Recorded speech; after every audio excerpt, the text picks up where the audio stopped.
Olá, pessoal, boa noite. Chegamos aqui à nossa 10ª live da jornada, né? Do aquecimento para a jornada do psicólogo investidor. Depois de amanhã nós temos o nosso grande encontro, começa o nosso grande evento. Então eu espero que você esteja tão empolgado quanto eu e o Luiz Otávio estamos para poder apresentar muita coisa bacana para vocês. E assim, a gente tem falado muito das questões financeiras, do empreendedorismo em psicologia.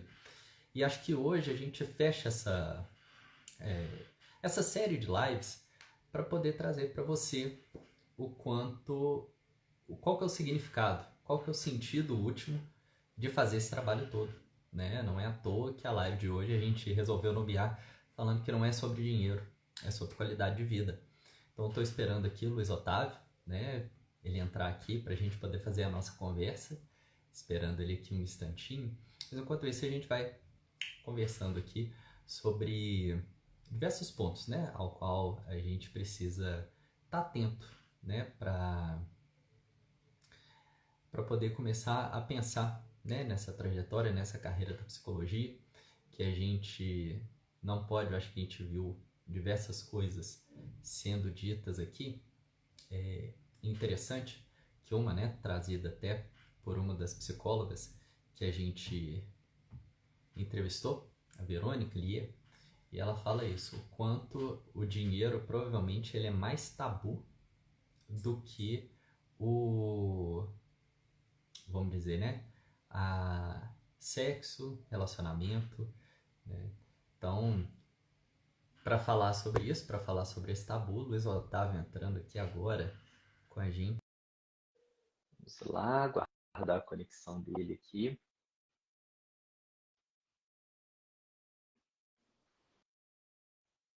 Boa noite, Luiz Guilherme. Boa noite, Luiz Otávio.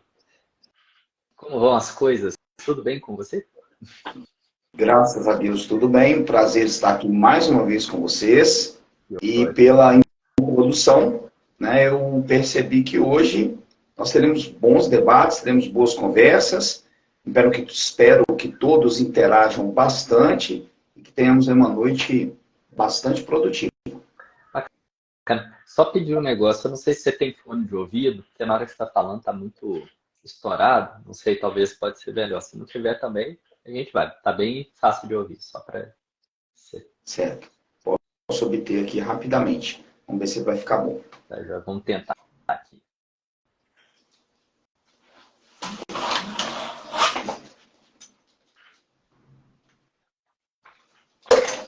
O meu ele tem Bluetooth, então ao vivo tem dessas coisas, tá, gente? Vocês me perdoem. Não imaginava que o som. Não, que a gente teve experiência até o contrário, né? Teve live em que a pessoa com fone estava pior do que sem, e tem hora então. É verdade, é verdade. A gente às vezes não tem muito como definir, não. Vou tentar o meu aqui improvisadinho, ok? Espero que ele fique bom. Dá um minutinho pro Bluetooth conectar.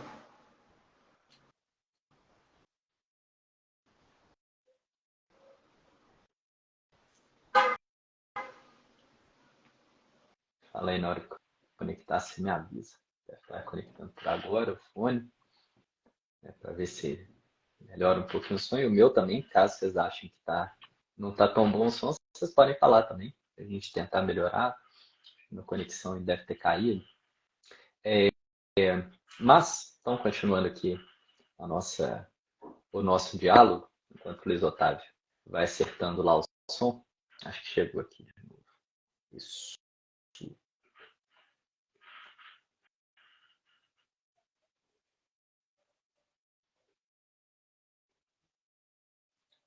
Vamos lá. Aí.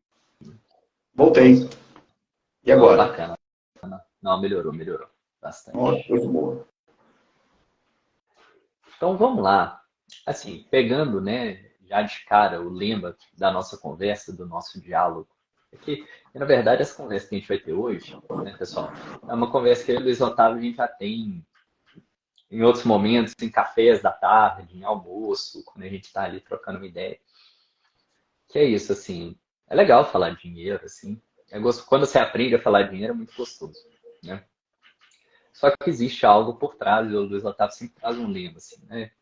As aulas que ele já foi dar para mim na universidade também, que não é só sobre dinheiro, né? É sobre qualidade de vida. E eu acho que seria interessante você trazer assim, de onde você tirou esse lema, como é que você teve essa ideia, né? Ou essa luz de trazer essa ideia para as pessoas. Bom, vamos lá. Boa noite novamente para quem chegou agora. Nós crescemos, e particularmente no Brasil, sem algumas mentalidades que são muito importantes e até explicam o porquê de alguns países serem mais desenvolvidos, ou o fato de algumas pessoas prosperarem mais. Isso independe, muitas vezes, até da questão do país, mas até de determinados grupos que têm uma postura mais proativa, assertiva em relação às finanças. Eu citaria, por exemplo, aqui, os judeus, às vezes, né, a gente fala assim, poxa, né, os judeus têm dinheiro, mas não é legal que a gente trabalhe sem dados, sem números. Então, eu vou passar para vocês um bem interessante. A população de judeus no mundo é mais ou menos de 0,2%. Imaginem, 0,2% da população mundial é formada por judeus. A quantidade de milionários e bilionários entre a população de judeus é de 11%. Gente, esse dado é muito relevante. Isso tem a ver com uma série de questões comportamentais, e eu até diria, muito baseadas na questão da formação judaico, que você pode encontrar no próprio Antigo Testamento. Se você pega ali, por exemplo, os Provérbios de Salomão, você encontrará lições muito interessantes sobre empreendedorismo, sobre diligência, sobre prudência nos negócios e sobre o controle das finanças. Então, no Brasil, nós temos, infelizmente, uma deseducação financeira. E por que a ideia de dinheiro como qualidade de vida? Como eu disse, nós crescemos com alguns paradigmas muito fortes. Dinheiro não traz felicidade. Entretanto, a falta dele traz problemas. Então eu sempre insisto, não sou materialista, não estou atribuindo a felicidade única e exclusivamente ao dinheiro, mas é fato que um dinheiro bem tratado pode trazer, sim, qualidade de vida. Por quê? Da mesma forma que eu digo, educação financeira não é sobre dinheiro, é sobre qualidade de vida, eu também digo que dinheiro não traz felicidade, mas o dinheiro não aceita desaforo. Então eu vejo que nós estamos num momento de transição, num momento no qual nós temos muitas oportunidades de aprendizado. Eu diria que a ignorância hoje é uma opção. Eu enquadraria ali a questão das finanças. A ignorância financeira hoje é uma opção. Posso parecer, né, um pouco duro, posso parecer, né, um pouco direto, rígido nessa minha colocação, mas é porque eu sou mesmo. Isso é um fato, né? Isso é uma verdade. E assim, é legal porque nessa troca nossa, né, tem todo esse aspecto histórico, para quem não conhece, né, quem ainda não sabe, além de educador financeiro, existe um passado de historiador aí, né, que está na alma, assim, que traz muitos dados para a gente. E assim, quando você fala isso, né, de opção, a gente também tem essa concepção do quanto dos malefícios, né? Quer dizer, se saber cuidar bem do dinheiro traz benefícios para sua vida, então, obviamente, a gente pensar o oposto é também uma verdade, né? Não saber cuidar do dinheiro vai trazer malefícios, então, obviamente, né? E você sempre bate em algumas teclas sobre dados, né? Quais dados assim você tem em mãos que podem nos agregar alguma coisa sobre a necessidade, que pode nos incentivar a buscar, né, essa educação financeira? ótimo. Eu gosto muito de trabalhar com análise de microdados, né? Por quê? Porque às vezes eles nos trazem um cenário que é difícil observar, vamos dizer assim, a olho nu. Então, através de dados levantados pelo IBGE, levantados até mesmo, né, por vieses jurídicos, ou aqui em Minas Gerais nós temos o CDL, Clube de Diretores Logistas, que tem até variações de nome regionais, mas tem sempre, né, a mesma função, e através disso nós podemos ter, por exemplo, mapeamento do endividamento no Brasil, feito por institutos. O Brasil tem 73% de famílias endividadas. Para quem nunca utilizou esse termo, para quem nunca me ouviu falando esse termo, em economia, às vezes nós utilizamos o termo família, mas estamos, na verdade, nos referindo a um indivíduo especificamente. Então, imaginem que a cada 4 brasileiros, 3 estão endividados. Espero que você esteja entre os 27. Torço muito.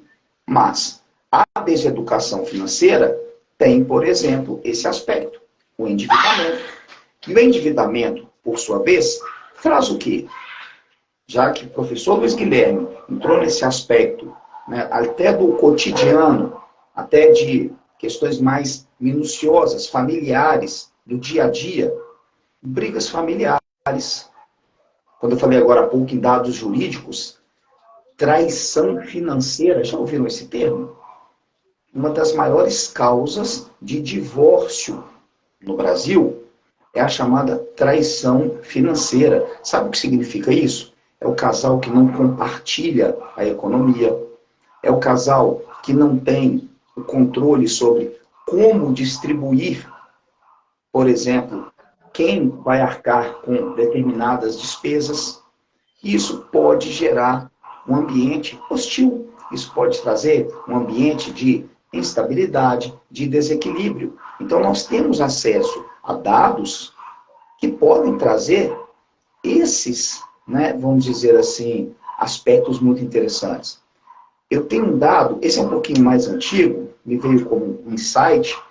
Por exemplo, nos anos 90, durante o período do governo Collor, houve muita inflação, ainda não havia o real, houve um período de muita estagnação na economia. E nós temos um dado levantado, por exemplo, pelo IBGE, que dizia o seguinte, que nesse período exato de governo, houve um crescimento da quantidade de pessoas que frequentavam templos religiosos. Então, vejam que interessante, como que isso corrobora a minha fala.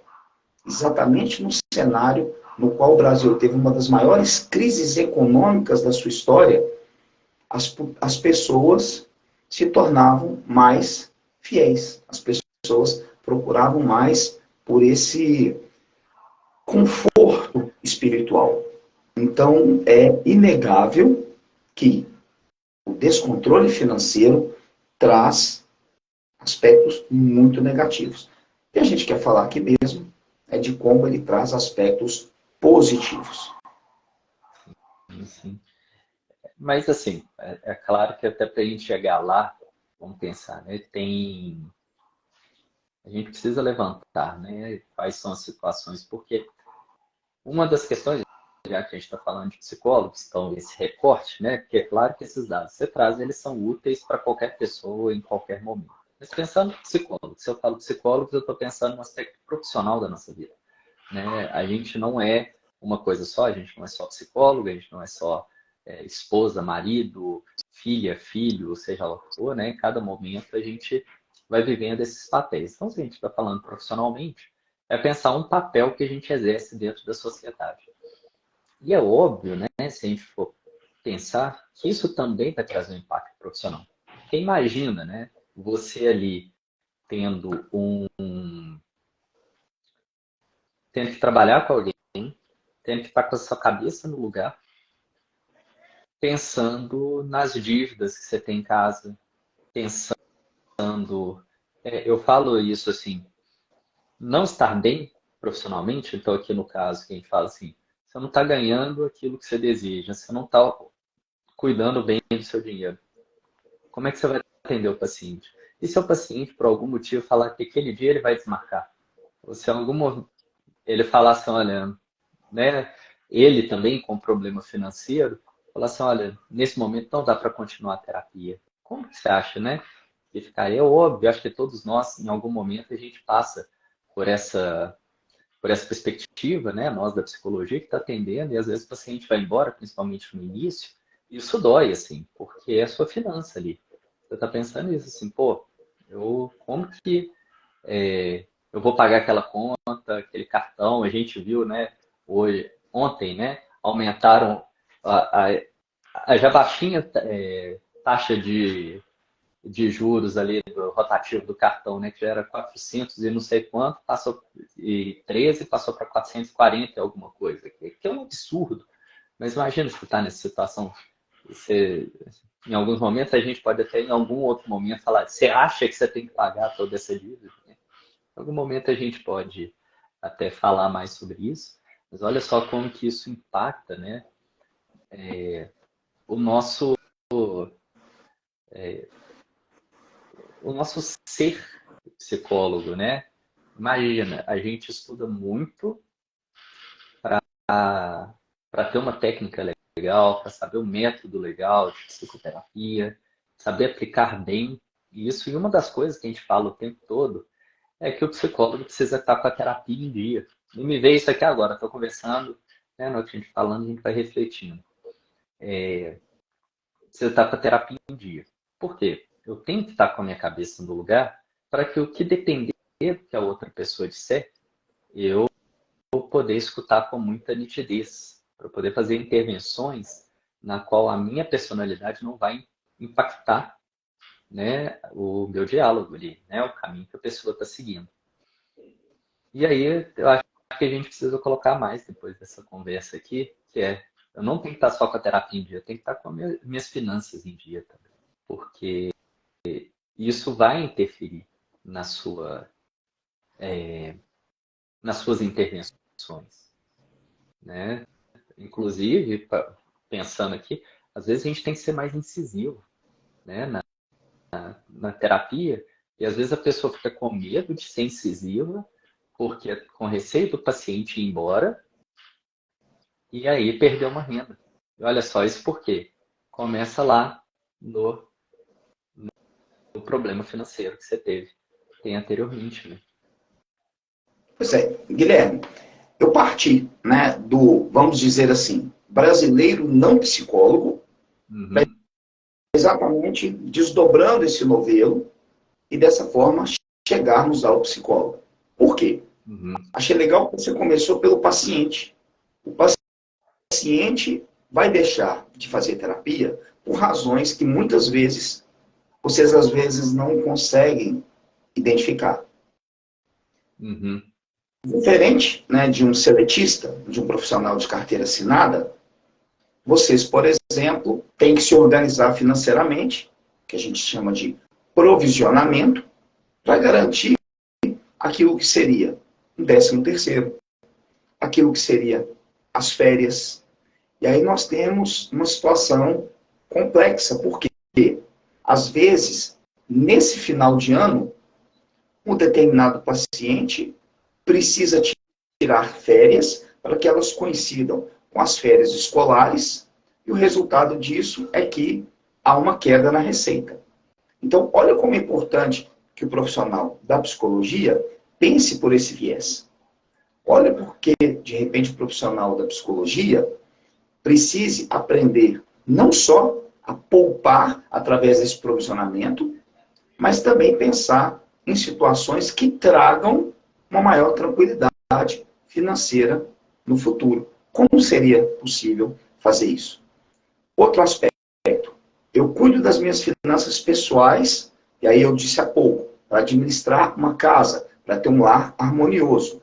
E se eu não cuidar das finanças do consultório? Aí o psicólogo é sua própria empresa. Será que você fará um bom atendimento devendo 2 meses do consultório?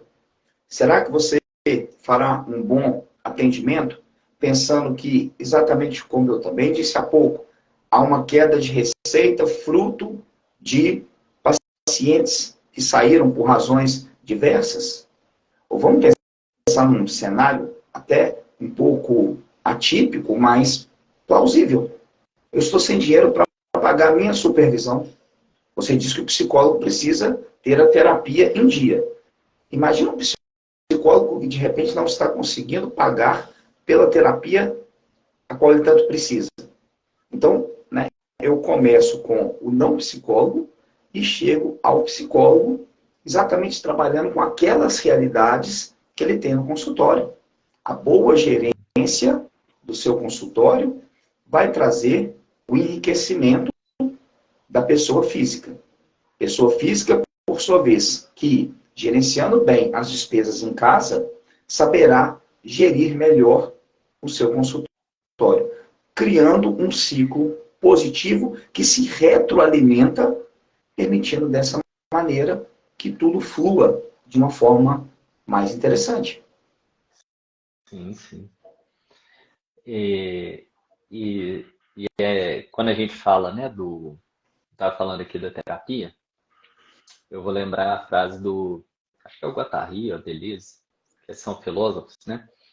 Eles vão falar que terapia, supervisão, ferrou. Tem que pagar os dois. Isso faz parte, cara.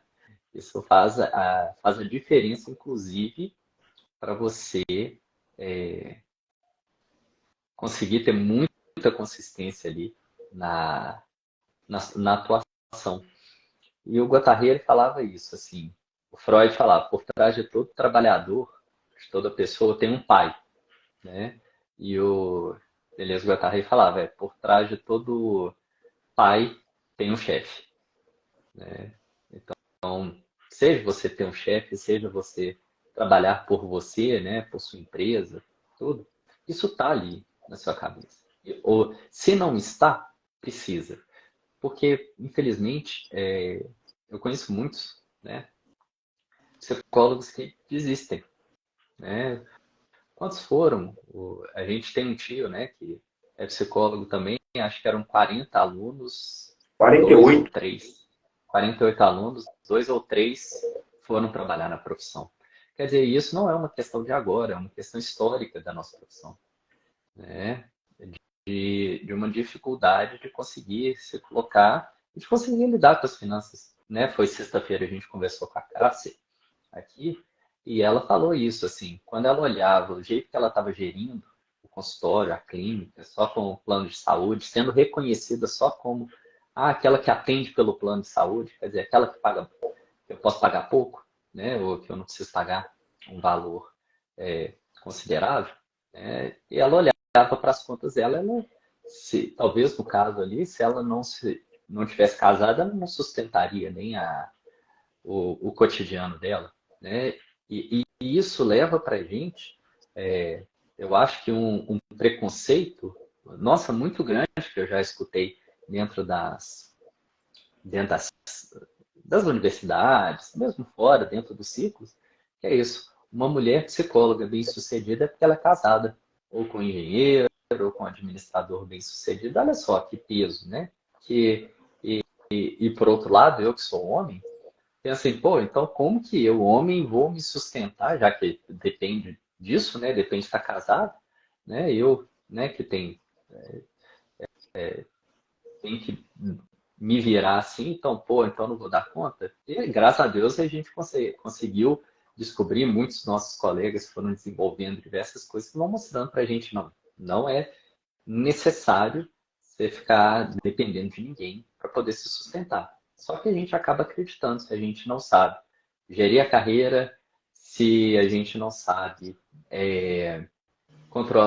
organizar bem as finanças, né? A Carol também falou para a gente uma live aqui, saber como funciona um consultório do início ao fim, né? Da entrada até a hora que a pessoa vai ser atendida. Se a gente não pensa nisso, né? Pensa só na técnica, na clínica e não acha que existe vida em torno, o pior, né? Aí trazendo, né, Luiz Otávio, você não conhece os bastidores da psicologia, um preconceito arrogante da nossa parte de que o nosso conhecimento é melhor que o dos outros, né? é melhor que o conhecimento do direito, é melhor que o conhecimento da administração, com essa perspectiva, igual você falou assim, eu não sou materialista, mas se eu não souber como é que a matéria funciona, né? O...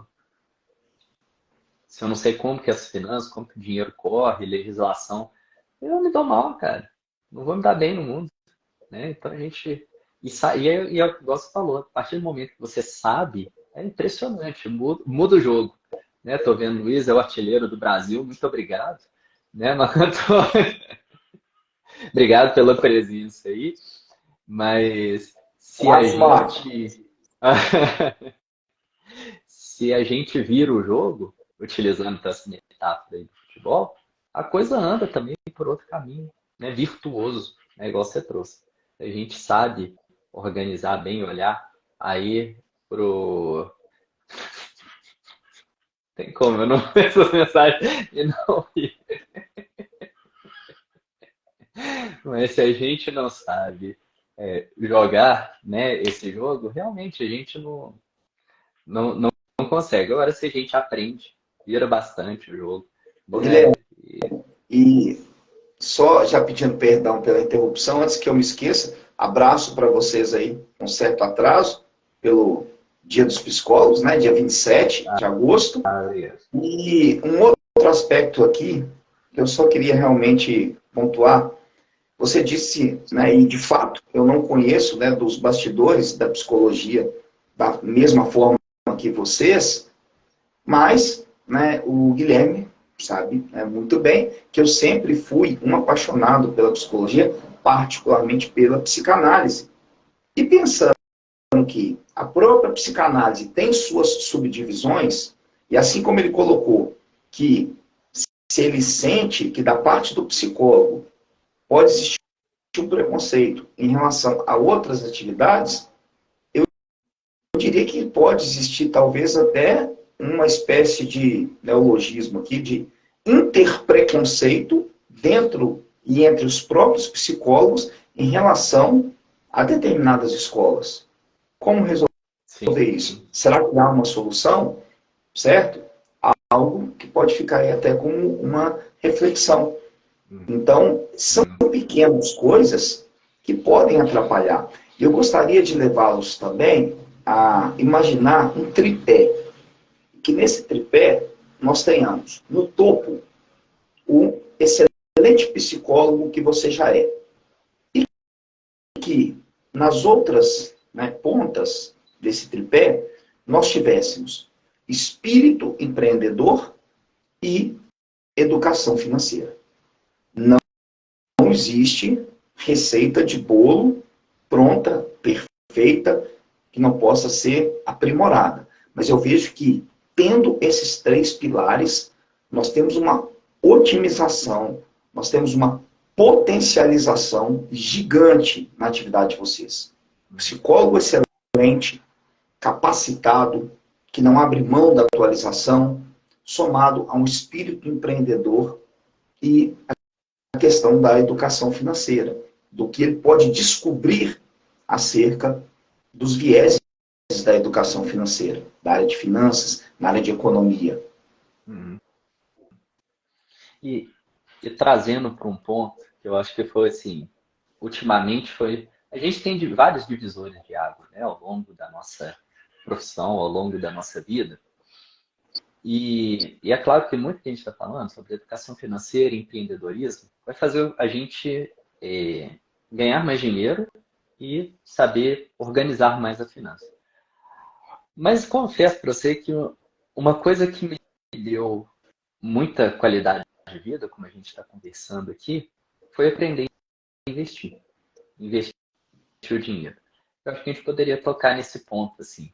Eu acho que a gente tocou um pouco até hoje aqui, durante o aquecimento da jornada, que é isso. A importância, inclusive psicológica, a gente está falando sobre qualidade de vida, de saber investir, né? E eu, antes de eu falar como é que foi a experiência para mim, como foi para você, assim? O que você acha que fez diferença na sua vida saber investir?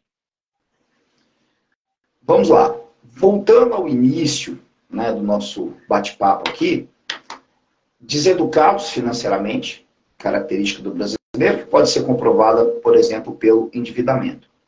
Aquele que às vezes tinha um pouco mais de organização e sabia poupar o dinheiro e não se endividava, de uma certa forma, ainda não estava na sua plenitude. Por quê? Porque entra a questão do investimento. Se nós não sabemos nem organizar as nossas finanças, a ponto de nos endividarmos, se nós sabemos poupar o dinheiro, mas não sabemos investir, fica aquela coisa assim, né? Tá bom, mas podia ser melhor. E onde entra aí o investimento? O conhecimento. O que nós podemos fazer com o nosso dinheiro? E eu acho que dentro, né, da jornada do psicólogo investidor, nada se casa tanto quanto a ideia de pensar naquele psicólogo que é capacitado, que é bom gestor do seu consultório, mas que sabe investir. Porque esse investir é lá fora. Eu não estou falando mais do investimento no consultório e na capacitação. Estou falando do investimento no seu próprio dinheiro. Conhecer quais são os produtos que existem. Porque o brasileiro, em geral, se você buscar dados, 30% dos brasileiros investem. Foi mal. Mas 28% investem errado. Por quê? Porque eles não estão onde deveriam estar. Onde eles deveriam estar, Luiz? Na Bolsa de Valores. Adquirindo produtos que, de fato, alavancam ganhos. Que permitem que você, naquele período que trabalhou muito, ganhou um bom dinheiro, possa aplicar esse dinheiro e fazer com que ele se multiplique, chegando naquele ciclo que eu citei agora há pouco, no qual, né, as suas atividades pessoais e as suas atividades profissionais vão se retroalimentar. Então, quando a gente fala em investir, está proibido caderneta de poupança, gente. Proibido, claro, entre aspas. Mas eu creio que vocês confiam em nós. Caderneta de poupança é impossível. Não dá. Previdência privada, porque eu quero garantir a minha aposentadoria. Será que não existem formas melhores de garantir uma aposentadoria muito mais segura, muito mais tranquila, particularmente, como eu já disse, para vocês que não têm aquela coisa do gesso em relação à carteira assinada, e até do próprio concurso público? Por que eu estou falando isso? Porque o Luiz Guilherme já comentou em outras oportunidades que o serviço público, que é claro, é interessante, é o perfil de alguns, pode não proporcionar um cenário para bons investimentos. Então, caderneta de poupança, certo? A questão da previdência privada, título de capitalização, pelo amor de Deus, não posso nem ouvir esse nome, que é pavoroso. Outras coisas que podem até parecer interessantes. Ah, o CDB. Gente, né, depósito bancário, sem emprestar dinheiro para o banco, isso é o fim. Então, esse investir passa pelo conhecimento. Conhecimento de produtos financeiros que vão permitir que você complete aquele tripé. Vamos lá, você já é um excelente psicólogo, você já vai gerir bem o seu consultório. Terceiro ponto, aprender a investir. Educação financeira passa por isso. Erradiquei minhas dívidas, aprendi a poupar, aprendi a investir. Por quê? Somente com o investimento você vai alavancar ganhos de uma forma que você nunca imaginou. Isso eu posso garantir.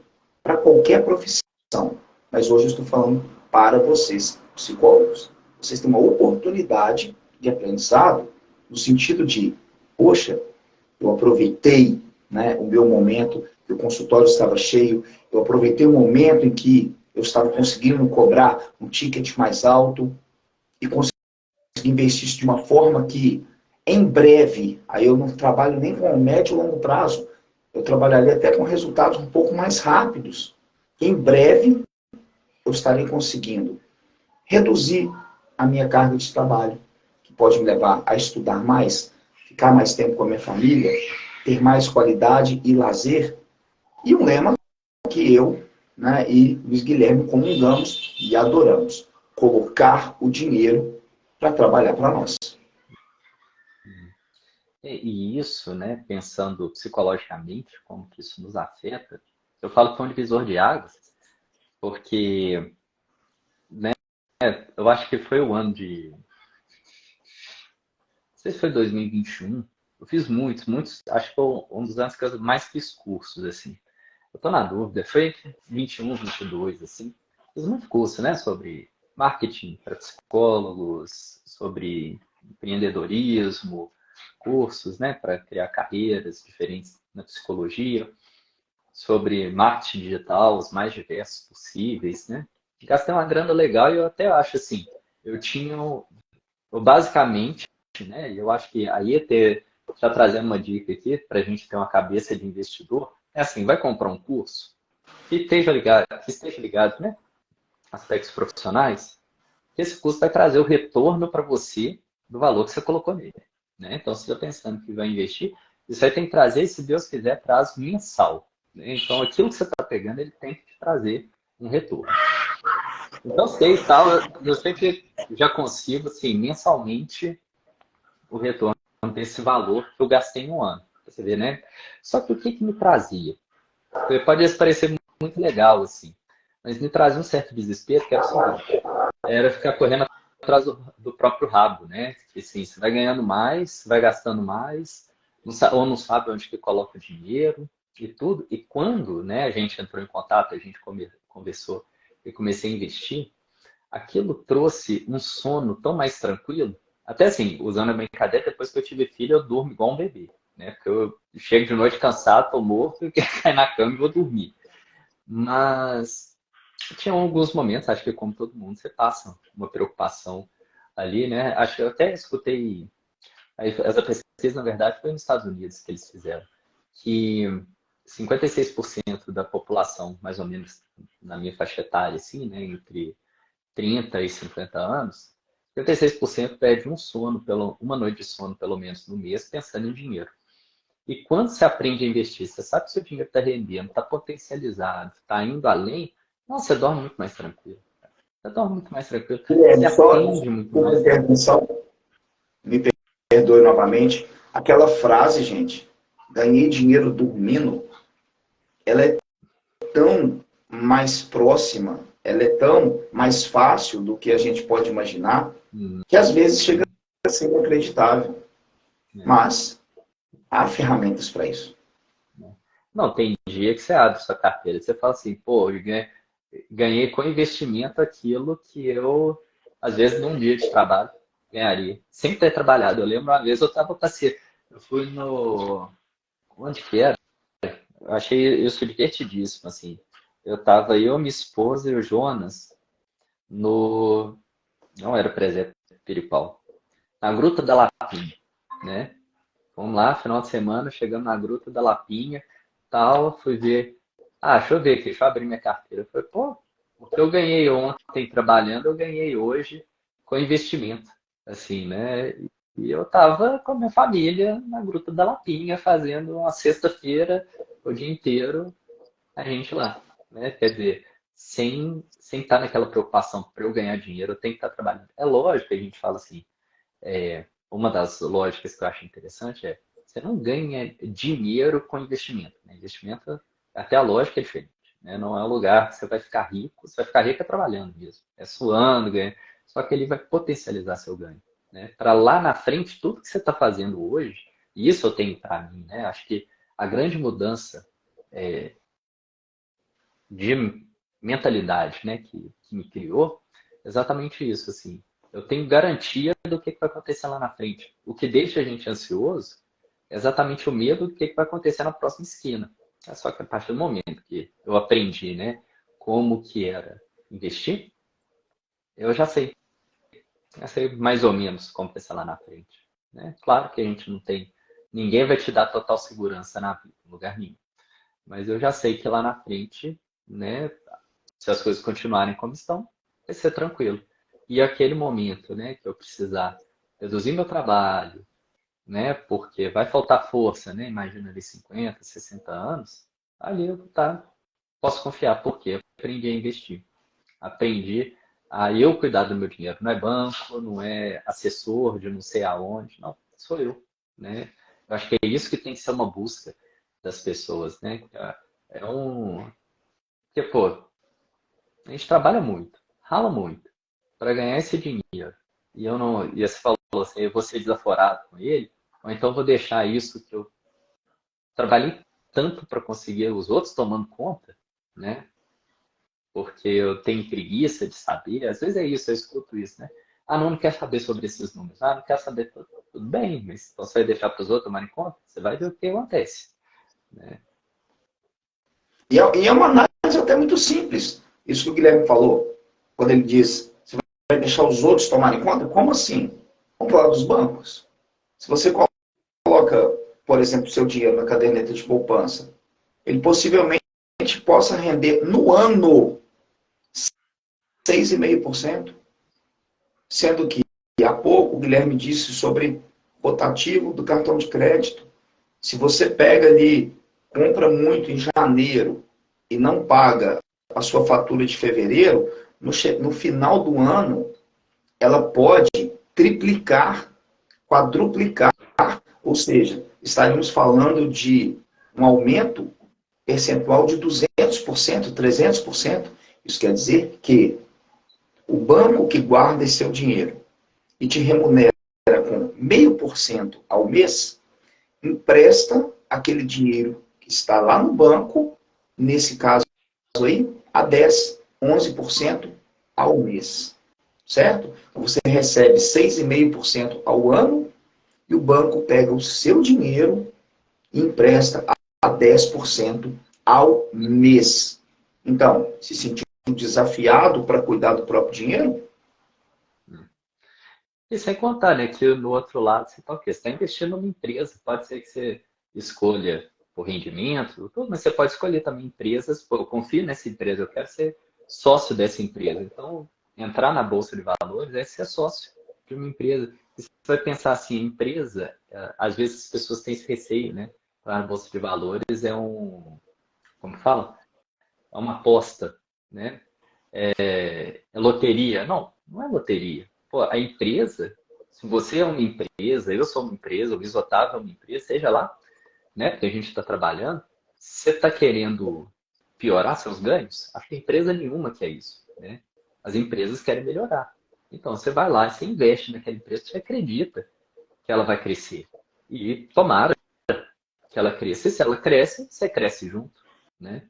E essa empresa pode ser, inclusive, um banco. Pode até ser um banco. Aí você Olha que tem quase legal. certeza que ele vai crescer, né? É, hoje emprestar dinheiro para esses caras, deixa eu virar sócio. Aí quando você ouvir Verdade, alguém melhor. falando assim, nossa, os banqueiros ganham tanto dinheiro, beleza.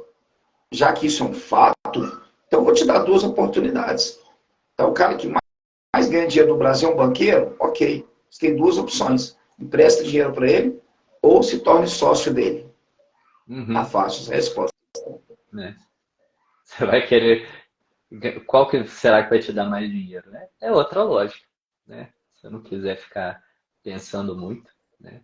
Mas eu acho que é isso, assim, a gente tem que pensar que saber cuidar do dinheiro, eu acho que esse é o recado que a gente quer trazer, é pensar no futuro, é pensar em ter mais tranquilidade. Quer dizer, muito do que a gente falou aqui são os meios para a gente chegar lá, ou os meios que nos afastam de chegar nessa tranquilidade.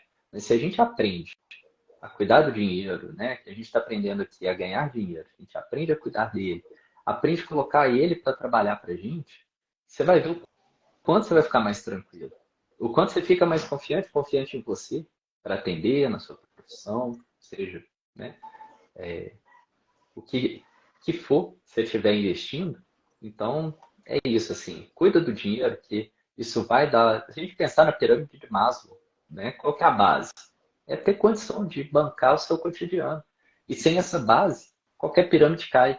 Eu já escutei dentro da psicologia, né, algumas pessoas falarem, o quanto isso não é tão válido, porque a pessoa ela pode querer a autorrealização mesmo sem estar com a base ali. Não, tudo bem ela querer a autorrealização. Só que tira a base. Tira o de comer do dia a dia. Tira a sua aposentadoria, a sua tranquilidade quando você estiver mais velho. Tira a sua possibilidade de poder viajar e experimentar os prazeres da vida. E fala como é que vai estar a sua capacidade de autorrealização. Claro que vai estar limitada. Trazendo outro, né? O próprio Jung, também que é um cara que eu gosto, estudo muito.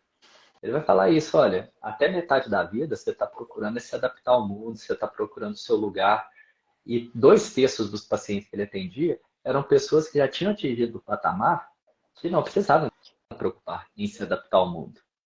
Então, aí é a hora que você vai fazer uma construção de si, que você vai começar a refletir no autoconhecimento, no aprofundamento, mudar de carreira, sei lá, qualquer outra coisa. Mas você está ali não para se adaptar às coisas, mas você está ali para se criar, para um devir, para uma criação futura. Isso, querendo ou não, ele fala entre linhas, se você consegue entender bem, são pessoas que conseguiram ter uma tranquilidade financeira, né? E quem eram essas pessoas, né? Só os mais ricos do mundo, é Rockefeller, coisas do gênero, né? Então, entender que esses caras sabem investir também. E é muito legal esse bate-bola, né? Pensando no caso de eu trabalhar com economia, Guilherme trabalhar para psicologia, nós falarmos para psicólogos, se isso não fosse, né, tão plausível, né, você pensar nessa conexão, que é uma coisa meio interdisciplinar, nós não teríamos, por exemplo, um Daniel Kahneman que, com formação em psicologia, ganha um Nobel na economia. Isso é fantástico. Por quê? Porque se educação financeira é qualidade de vida, e a qualidade de vida está intrinsecamente ligada a mudanças comportamentais, vejam como essas duas áreas de conhecimento se conectam. Vejam como vocês podem ajudar seus pacientes que trazem, de repente, esse desafio de serem deseducados financeiramente e, ao mesmo tempo, você se cuidar, principalmente no aspecto do saber investir, alavancando a sua carreira, a sua profissão de tal forma que a tal qualidade de vida na qual eu tanto bati a tecla possa vir de uma forma muito mais natural, muito mais fluida. E olha, gente, uma última coisa, em qualquer faixa etária, certo? Para aquele psicólogo que está iniciando e aquele ali está afim de arrumar, né, arrumar pacientes, né, está afim de trabalhar mais, está afim, né, de encher o seu consultório, a gente entende. Aí depois vem aquele momento de mais maturação, no qual ele resolve estudar um pouco mais, atender um pouco menos, ou partir para um concurso público, ou já numa determinada idade, não tem tempo para começar a investir. E se essa relação entre dinheiro e tempo é fato nos investimentos, qualquer pessoa sem conhecimento básico vai pensar, quanto mais tempo eu deixar meu dinheiro investido, mais eu vou ganhar. Então, para a galera nova, que tem o tempo a seu favor, eu diria, aproveite muito. E para aqueles que já estão numa faixa etária, tipo a minha, batendo nos 50, ainda dá tempo e, por incrível que pareça, os resultados são muito eficientes. E, às vezes, assim, expressivos de forma inimagináveis. E um ponto, né? Até para a gente caminhar para o final, é entender, às vezes, pode ser que a primeira vez que você está tendo contato com esse conhecimento, que talvez seja a primeira vez que você antenou ali para falar disso, mas aqui não é chato. Lidar com isso, lidar com o seu dinheiro, pode parecer meio cansativo no início, são muitas informações, mas aqui vira um prazer depois. É um prazer. Porque assim, eu falo assim, até brincando, né, dentro da, das mentorias e tudo, né? Eu falo assim, olha, estou fazendo esse investimento aqui para o meu filho, que é o tanto, é o carinho que eu tenho ali, né? E ver uma coisa prazerosa, saber, pô, estou fazendo isso não só para mim, estou fazendo isso para a pessoa que talvez eu mais ame no mundo hoje, né? Isso a partir do quê? Do dinheiro. Claro que isso não vai substituir, não é colocar só porque dá o dinheiro, não. Gosto de brincar, gosto de rolar com ele no chão, mas gosto de saber que quando ele tiver 18 anos, ele vai poder fazer o que ele quer da vida, né? Esse é o maior carinho que eu posso ter com ele. De não vê-lo sofrer, né? Igual tenho visto muitos profissionais, inclusive, que a gente imagina, nossa, médico, engenheiros, advogados, todo mundo, se não souber cuidar direito, vai passar dificuldade, vai passar aperto, né? E por isso que eu falo assim, Mocarim, se eu tenho isso com meu filho, por que que eu não vou ter comigo também, né? Então, cuidar bem do dinheiro, dar esse recado aí para você, né? Cuida bem do seu dinheiro, que você vai ver o tanto que isso, né? Se ele não aceita desaforo, eu acho que ele aceita carinho, eu acho que ele retribui o carinho que a gente dá para ele. Então, Otávio, deixa aí um último recado para o pessoal, para a gente poder despedir aqui dessa série de lives que eu acho que foi fantástico, um super aprendizado para mim, que estou desse lado aqui também, foi super bacana. Primeiro, agradecer pela confiança, agradecer por essa parceria que tem sido, tenho certeza absoluta, muito salutar, né, muito saudável para todos nós, né, que estamos envolvidos nesse projeto, nós dois, né, nossos mentorandos, as pessoas que estão, né, nos conhecendo agora. E quando você fala na questão de cuidar do seu filho, né, de cuidar da sua família, né, vou ter que citar minha namorada maravilhosa aqui, né, Simara, porque conversávamos esse dia, né, sobre as linguagens do amor, né, e numa delas, quando a gente fala em dar um presente, numa outra que você fala, né, sobre cuidar, isso tudo pode se potencializar caso você, né, por exemplo, se eduque melhor financeiramente. Então, quero agradecer muito a todos que nos ouviram, né, nessas lives. Não participei de todas, mas das quais eu participei, eu fiquei muito feliz com o resultado, com os feedbacks positivos.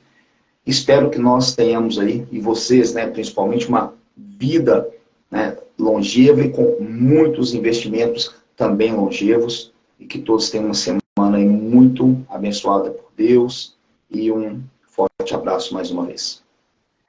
Gente, e aqui, muito obrigado pela participação de todo mundo nesse aquecimento. E posso falar, a gente só está começando.